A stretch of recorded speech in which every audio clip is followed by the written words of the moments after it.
The ranch sat alone, with the dirt road thinned into dust and silence, a stretch of hard land broken only by mesquite, trees and a crooked fence that had been mended too many times by the same pair of hands. Elias Crowley had lived there long enough that the wind knew his name.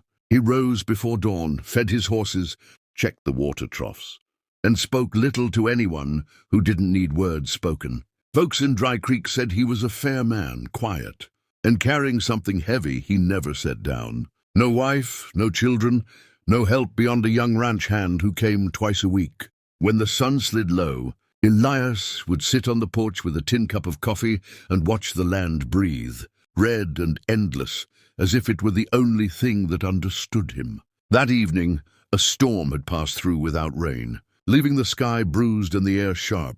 Elias was fixing a loose hinge on the barn when he heard the sound, boots dragging, uneven, desperate. He turned, hand resting near his belt out of habit, and saw her standing just beyond the fence. She looked more shadow than person at first. A woman thin, wrapped in a faded shawl, her hair loose and tangled from travel. Dust clung to her skirt and one shoe was split at the toe. She didn't call out. She just stood there, breathing hard, as if speaking might break her. Elias opened the gate without asking who she was. He had learned long ago that people who reached his land like that were already past pride. "You're on private ground," he said, not unkindly. The woman nodded, eyes lowered. "I know," she answered. Her voice was steady, but tired in a way that came from weeks, not hours. "I won't trouble you long. I need a place to rest." He studied her face, expecting fear or cunning, but finding neither. Just resolve, worn thin. "You hungry?" he asked. She hesitated, then nodded once. That was enough for him. He gestured toward the house. "Come on, then." He didn't ask her name. He didn't ask where she'd come from or what she was running from. He brought her water, set bread and beans on the table, and turned his back while she ate, giving her dignity the way a man offers a coat without making a show of it. When she finished, she thanked him softly and sat with her hands folded, waiting, like someone ready to accept whatever came next. Elias showed her the small room off the kitchen, the one that had been empty since his sister passed years ago. Clean enough, though plain, a narrow bed, a wash basin, a window that looked out toward the hills. "You can stay the night," he said. "Storm might come again." She nodded, relief flickering across her face before she hid it. "I won't be any trouble," she said. "I can work. I know how to mend, cook 10 chickens." Elias shook his head. "We'll see to that tomorrow," he replied. "Rest now." Later, as night settled thick and quiet, Elias sat alone at the table, oil lamp burning low. He wondered briefly if he should have asked more.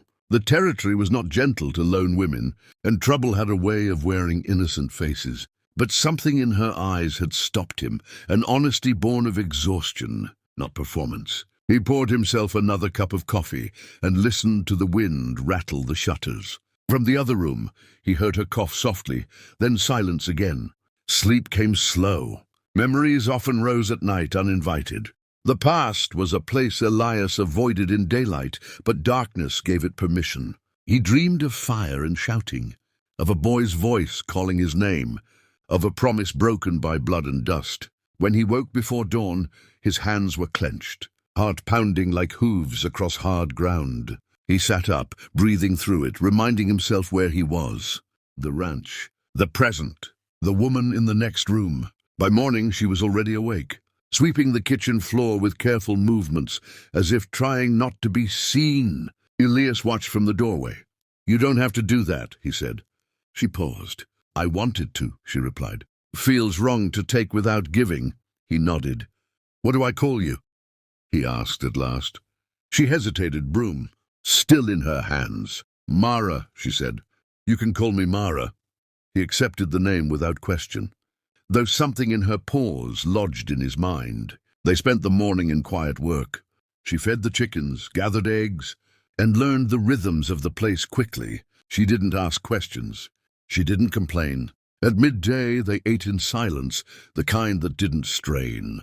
Elias found himself listening for her footsteps when she left the room.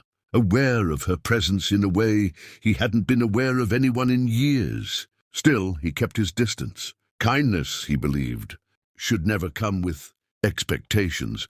It was late afternoon when the trouble came, not riding in with guns, but whispering its way out of the past. Elias was repairing a saddle when he heard Mara behind him. "Mr. Crowley," she said softly. He turned. Her face was pale, hands trembling despite her effort to steady them. "There's something I need to tell you." He set the saddle down. "All right," he said. "Say it."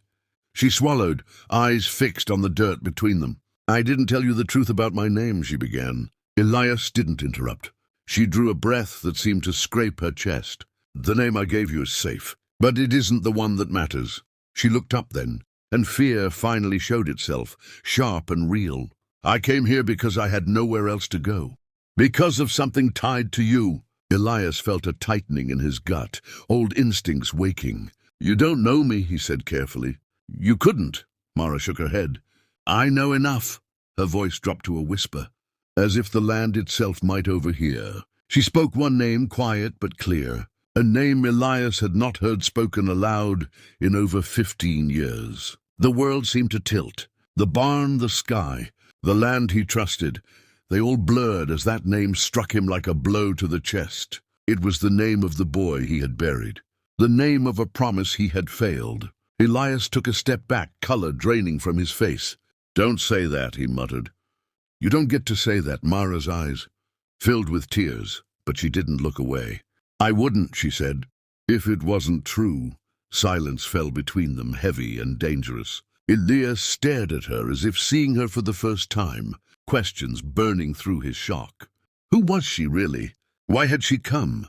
And how could she possibly know the one name that still haunted his nights? The ranch, once a place of refuge, suddenly felt like the edge of something vast and uncertain. Elias realized, with a chill that settled deep in his bones, that taking her in without questions had already changed everything, and whatever she carried with her was only beginning to unfold. The name she had spoken stayed between them like a living thing. Elias did not raise his voice, did not reach for his gun, but something in him closed tight, the way a door shuts before a storm hits. He walked past Mara without a word and stepped out into the open, needing air, space, something solid beneath his boots. The land stretched wide and familiar, yet it felt altered, as if it had overheard the truth and shifted in response. For a long while Elias stood there, hands on his hips, breathing slow until the shaking in his chest eased. When he returned to the barn, Mara was still where he had left her, shoulders squared as though bracing for judgment. "You shouldn't know that name," Elias said at last. His voice was low, controlled. "Most folks around here don't even know I had a boy." Mara nodded. "I know," she replied. "That's why I kept quiet until now." She told him then, not all at once, but carefully, like setting fragile things on a table. Years ago, after the fire that took his family, a wounded man had been carried into a mining camp far south of Dry Creek, a boy, barely alive. Elias had never known. The body was not found because the flames had destroyed everything. But the boy had lived long enough to be given care by strangers, long enough to speak of his father and the ranch by the crooked fence. Mara's voice trembled as she spoke. "He was my husband," she said finally. The words landed softly, but their weight was unbearable. Elias sat down hard on a hay bale, the strength leaving his legs. "That's not possible," he whispered. "He was a child." She nodded again. "He grew up," she said, "wounded, quiet, always carrying something broken inside him. He never blamed you, not once." Elias covered his face with his hands, the years collapsing inward. All this time, he had mourned a grave that never held his son. Mara stayed on the ranch through the days that followed, not out of comfort but necessity. Elias did not ask her to leave, nor did he ask her to stay. They existed in a careful balance, speaking only when needed, grief and truth settling into place between them. Slowly, Elias began to ask questions he had feared asking for years. What kind of man his son had become, whether he had been happy, whether he had spoken of home. Mara answered honestly. "He was gentle," she said. He worked hard.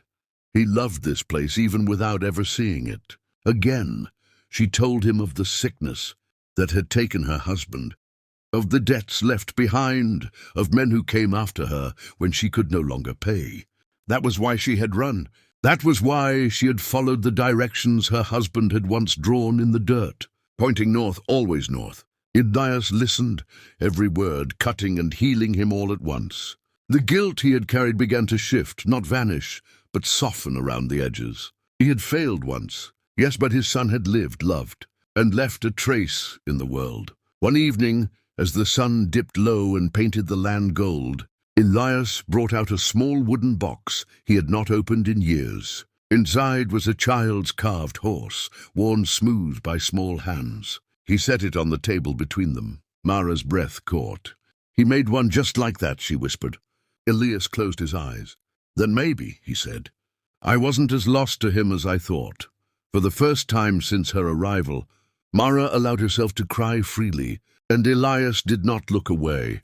The men who were hunting. Mara arrived at the ranch 2 mornings, later riding hard and careless. Elias met them at the gate, calm and unyielding. He told them the woman was under his protection now. When they laughed, he did not raise his voice. He simply stood his ground, the land and his reputation speaking for him. They left without bloodshed, sensing that some lines once crossed could not be uncrossed. After that, the ranch settled into a new rhythm. Mara stayed, not as a guest but as family. Elias taught her the deeper ways of the land, and she taught him how to let someone share the weight he had carried alone for too long. They spoke often of the man who connected them, keeping his memory alive not in sorrow but in quiet gratitude. The past no longer felt like a wound that bled. It became a scar that reminded them both of survival. On a clear morning, months later, Elias stood on the porch and watched Mara laugh as she hung laundry in the wind. The sound startled him, then warmed him in a way he hadn't known was still possible. He realized then that opening his door without questions had not been a mistake, but a final act of faith. Through her, his son had found his way home at last. As the sun rose over the ranch, Elias felt something settle inside him, peace, hard-earned and real. The land stretched on, unchanged and enduring, but the man who stood upon it was no longer alone. The story that had begun in silence ended there, not with loss but with belonging, carried forward by those who remained.